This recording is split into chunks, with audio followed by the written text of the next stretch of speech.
What's up? What's up? This is Randolph Love III, founder of ShieldWolf, Strongholds, a wealth protection company, and host of the Entreprenudist Podcast, a place to hear real entrepreneurs and business owners bear it all. And if you are anybody, I don't care if you're a business owner, I don't care if you're just an individual, somebody that's going to work every day, you must watch this video because I'm a wordsmith. I think words are very important. I think the origin of words are very important. And a lot of times when you check out the origin of words and the way these words are put together and compared and utilized and interchangeably used, it can help guide you in things. For example, currency. When you think of currency, you think of money, right?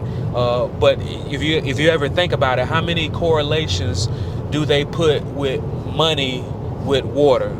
Currency, like the current of water, the currency of water. When you go to the strip club, you make it rain. When you're able to get to your money when you want to, it's liquid. You want multiple streams of income. You want cash flow. All of it referring to water. And just like water, I just turned 40 last year.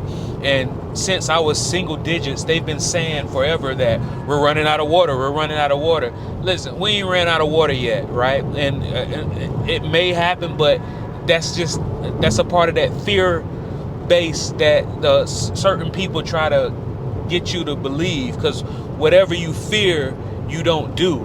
And if you don't look at it, it doesn't disappear. Like, you know how when you were a kid or even as an adult, maybe, you see something from the corner of your eye, it looks like somebody, and as long as you don't look, you're in that state of anxiety, that state of uncertainty, right? But you can see somebody from the corner of your eye, then as soon as you turn to look at it, it's a coat rack. It's something that isn't even a breathing thing, but until you looked at it, it still held you captive in fear. So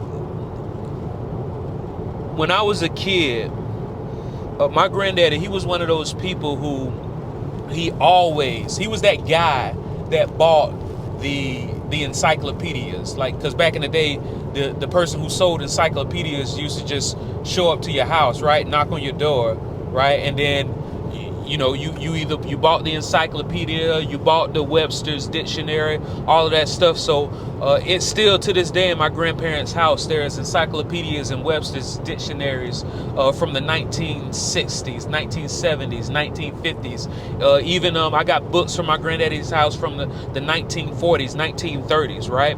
And when you look up these two words in the Webster's dictionary back then, they when you look at the words idiot and when you look at the words imbecile, it says an idiot is somebody with the mental capacity of someone with the ages of from 0 to 3.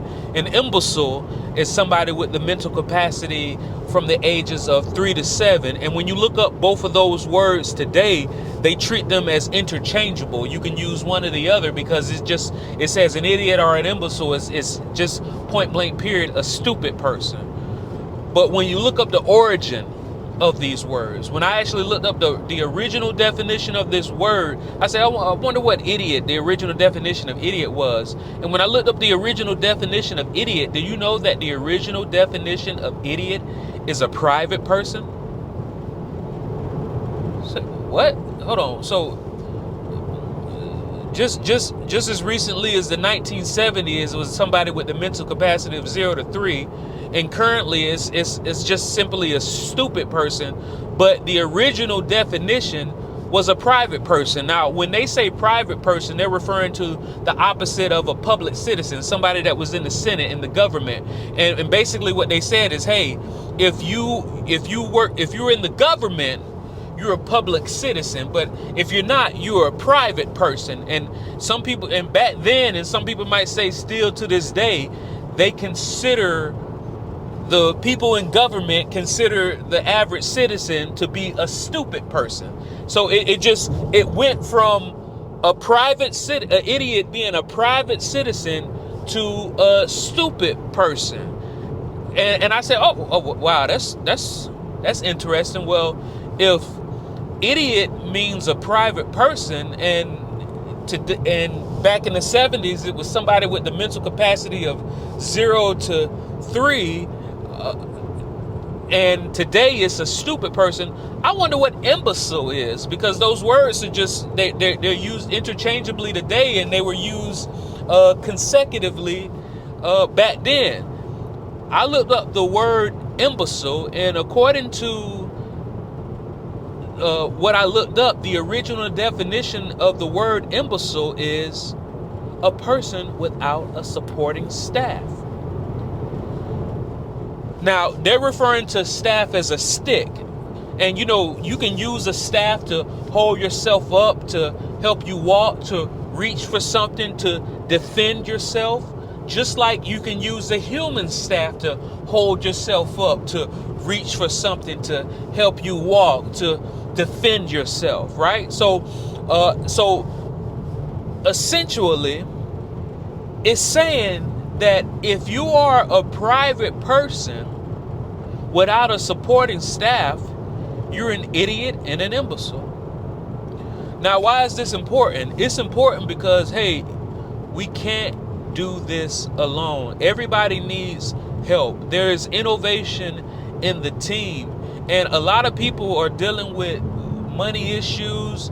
A lot of people are put in charge of making sure their family makes it financially successfully, and without you, your family might not succeed. And sometimes it's the husband, sometimes it's the wife, and you're trying to do this all alone. You're trying to keep everything private and not hire a supporting staff. Well, I'm sorry, according to the original definition, if you're that person, you're an idiot and you're an imbecile. And I'm not insulting you, I'm just calling you the original definition of the word. If you're somebody that's you could be a business owner, or you could be a high producing employee, and you either just for yourself or you have a family, and you realize that you can't keep this private anymore. You realize that you need a supporting staff. You're tired of being an idiot. You're tired of being an imbecile. You're tired of staying up late at night worrying about how you're going to make it to not the next day, next week, next month, let alone into the next stage of your life in retirement. If you're that person, reach out to me. My name is Randolph Love III. I'm a chartered financial consultant, chartered life underwriter. I'm a chartered property casualty underwriter. I'm a fellow Life Management Institute. I'm a retirement income certified professional. People tell me I got more letters after my name than in my name, but really it's just I'm somebody who believes in education. I'm somebody who understands the more you know, the more you know, the more you don't know.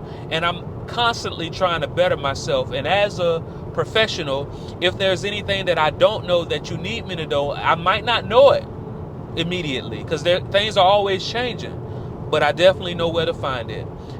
Reach out to me, 904-822-4262 +1 904-822-4262, or you can hit my email, rl@ShieldWolfStrong.com, ShieldWolfStrong.com. See you when I see you. Stop being an idiot. Stop being an imbecile.